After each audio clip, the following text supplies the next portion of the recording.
Very good morning, dear children. Dear children, as we have already started our history chapter 6. So, children, till now we talked about the towns. Fine.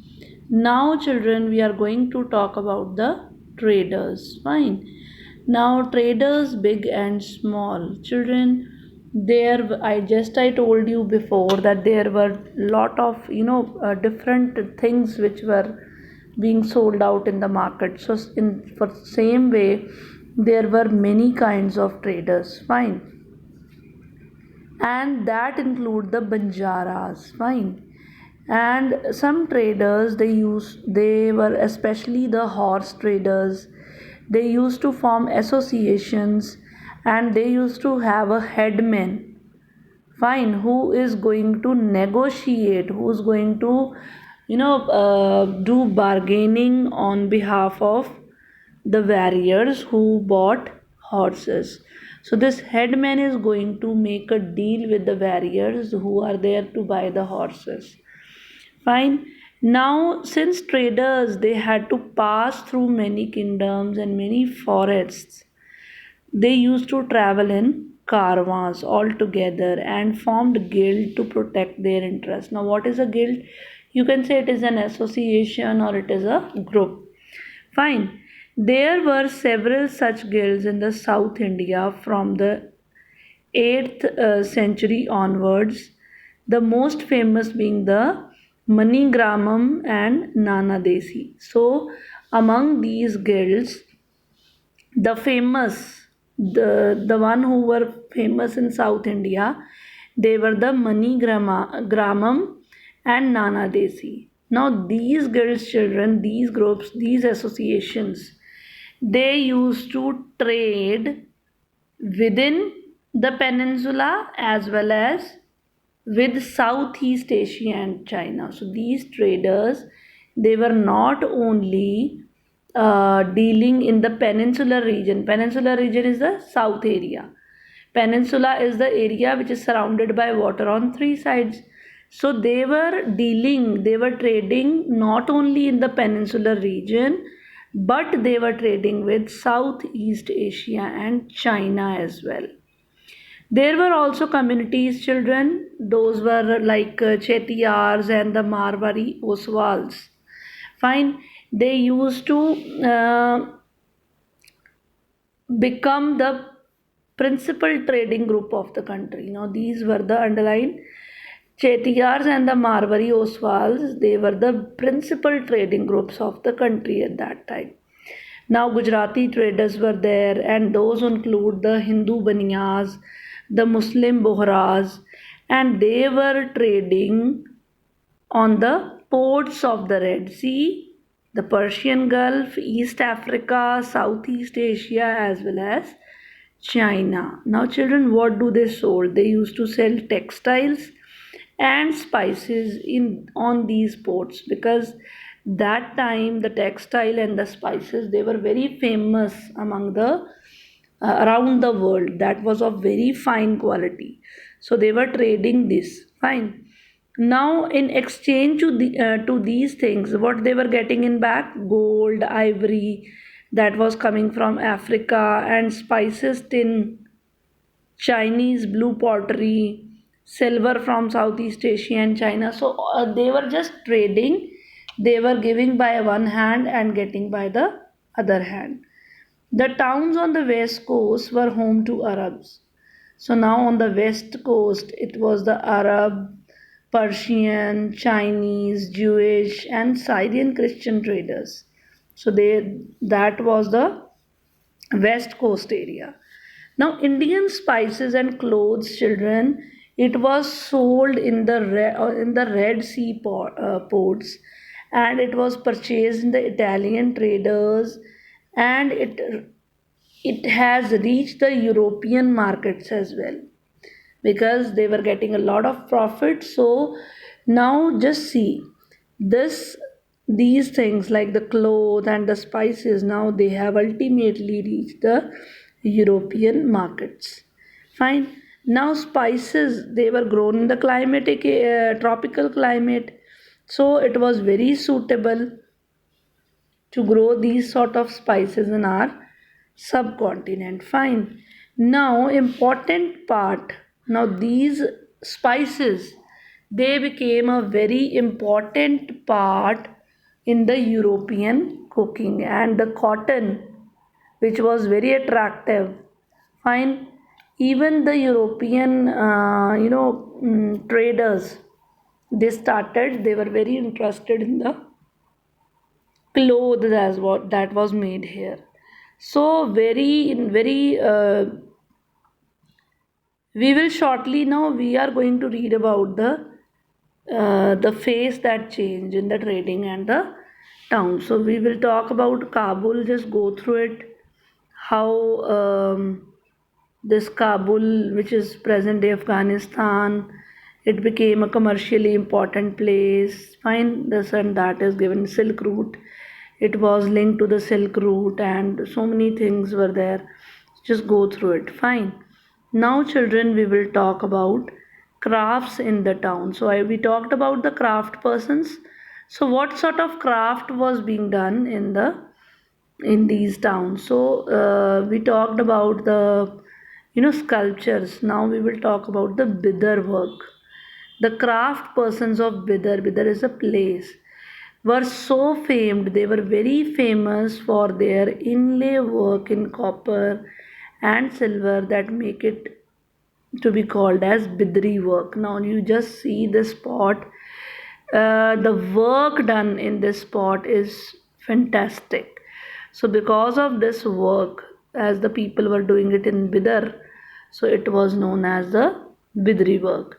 The Panchals and the Vishwakarmas, these were the communities. Now these communities were having, consisting of goldsmiths also, bronzesmiths also, blacksmith, masons, carpenters.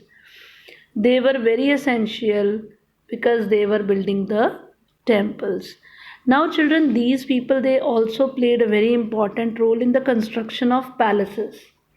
When they were building, helping in making big buildings. So they were helpful in, they were playing a very important role in the construction of palaces as well. Big buildings, construction of tanks and reservoirs. Similarly, children, the weavers such as saliyars and kaikolars, their communities became very prosperous. Fine, they were making donations to the temple. Now, the next aspect was cloth making, like we all talked about cotton. So, cleaning the cotton, spinning it, dyeing it became specialized and independent craft. So, it also became very important craft that time. So, see, this is a shawl border it is. Fine. Now the changing fortune of the town. Fine. Now some towns which were like Ahmedabad, they went on to become a major commercial site. So they were very famous at that time. But like we talked about Thanjavur in the previous module, so now they became less important. They lost their importance. Now Murshidabad in West Bengal, which is on the bank of Bhagirathi river, now it became very prominent as the center of silk, and it became the capital of Bengal in 1704. And after some time it also declined. Fine. Because the weavers, they were facing competition because of the cheap mill made clothes. So cloth was made in England. So because of that they were facing the competition. So this we discussed, that how the fortunes of the towns were changing side by side. They were, or nothing was permanent. Fine, now we will talk about a closer look Hampi, Masolipatnam and Surat. I told you these in the very starting of the chapter that these three places are very important centers. Fine. Now the architectural splendor of Hampi. We will talk about Hampi first. Now you just see the architecture. It is located in the Krishna Tungabhadra basin. So this is where two rivers flow, and this is Hampi is in the basin of these two rivers, and it was which formed the nucleus of the Vijayanagar Empire, founded in 1336. So Vijayanagar Empire was founded in 1336. So that time it became it came into existence. Now the ruins of the Hampi, you can just see Hampi was a well fortified city. Nothing was used, see, no cement, no mortar, nothing was used in the construction of these walls. You can just see in the picture. Only the technique which was followed was interlocking. The bricks were interlocked with one another. So, till now, you can see they are in the same way. Fine. Now, about this fortified city, a Portuguese traveler, Domingo Paes, he says something in the 16th century. Just go through it. Fine. Now, this also go through it during their rule. The Vijayanagara rulers, they took a very keen interest in making, tanks and canals. So there was an Anant Raj Sagar Dam, Sagar tank, which was built with 1.37 kilometer long earthen dam. It was across the Maldevi river. So please, it's important, go through it. Krishna Dev Rai, the one who comes in Tenali Rama, that king we are talking about. He built a huge stone embankment between two hills to create a massive lake near Vijayanagar, from which water was carried through aqueducts and channels to irrigate fields and gardens. So that time they made a lake, and from that lake they were, using that water to irrigate the fields. So come back to Hampi. Now the architecture of Hampi, children, was very very different from others. The buildings, they had splendid arcs, they had domes on it, pillared halls were there, so different type of sculptures were there, so the architecture is very different. Fine. Now they also had a well planned orchards. Now they were having the orchard is a place where fruits are grown, so orchards are there, gardens are there, sculptural motifs such as lotus and corbel can be seen. Now, in its heyday in the 15th, 16th centuries, Hampi bustled with commercial and cultural activities. So, at that time in the 15th and the 16th century, this place was full of, commercial and cultural activities. Muslim merchants, chetis, agents of European traders like Portuguese, they all were there in the markets of Hampi. Now, temples were also a hub of architectural cultural activities, like the Devdasis were there. Who were the Devdasis? They were the temple dancers. Fine. They used to perform before the deity. Fine, they used to dance before the deity, the royal people, and even the local people were also there. And where they used to dance? They used to dance in a hall known as hall in the Virupaksh. Now, what is Virupaksh? It is a form of Shiv. Virupaksh temple, in the halls of Virupaksh temple, they were dancing. Fine. The Mahanavami festival was known as Navratri in the south, and it was very very important festival celebrated in Hampi. Archaeologists have found the Mahanavami platform where the king receives guests, and now they've found a platform, the archaeologists, and they have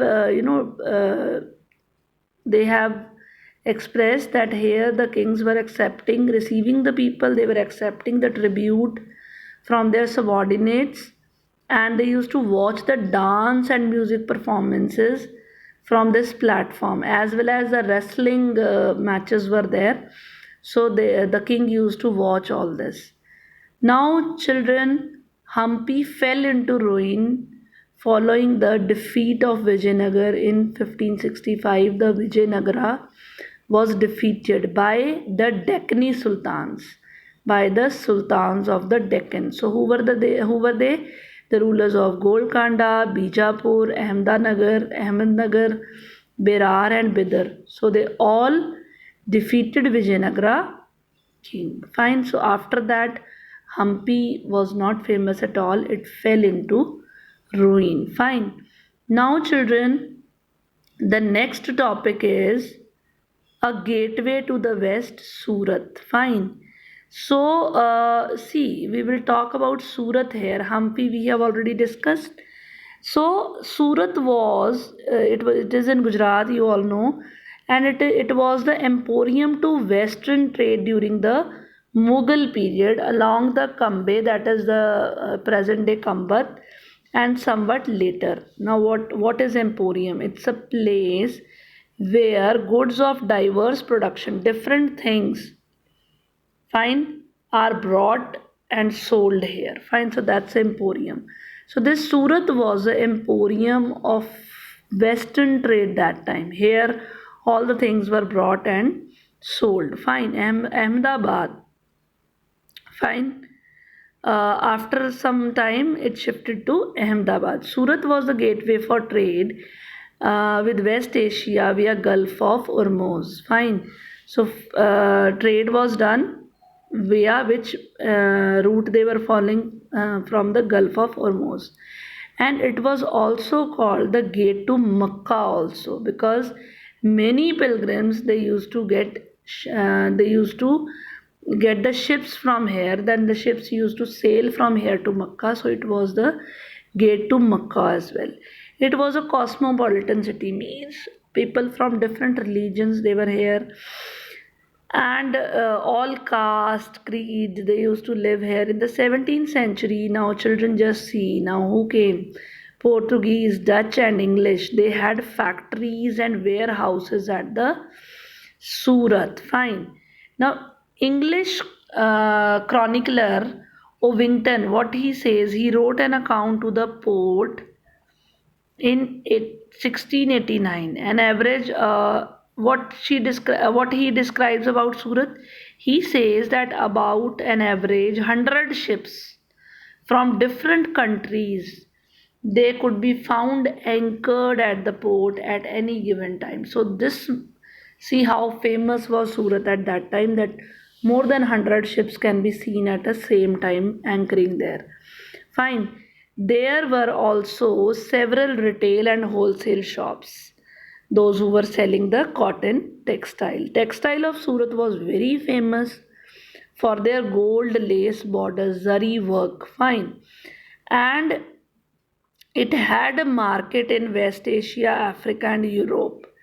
The state has made numerous rest houses for whom, those who were coming here to the city from around the world, so they were resting in the rest houses made by the state. There were magnificent buildings, innumerable pleasure parks, the Khatiyawad Seths and the Mahajans, those are the money chargers. They were the banking houses at Surat. And children, the Surat, the Hundis were honored in the far off markets of Cairo in Egypt, Basra in Iraq, and Antwerp in Belgium. Now, what is Hundi? It was a note recording of a deposit made by a person. So it was just a slip on which the note was written. So the amount deposited can be claimed in another place by presenting this record of slip. So this was a slip which was a hundi, and it was very famous even to the far off markets like Cairo in Egypt, Basra in Iraq, and Antwerp in Belgium. Now children, again the same thing. Surat also started to face a decline by the end of 17th century. And what was the reason? The reason was the loss of market and productivity. Why it declined? Because of the decline of Mughal Empire. and because of the control of sea routes. Who controlled the sea routes? Portuguese, and the competition they were facing from Bombay. Why? Because there the English East India Company shifted its headquarters in 1668. So today Surat is a bustling commercial center. Fine. Now we will discuss the coming topic in the next module. Thank you and have a nice day.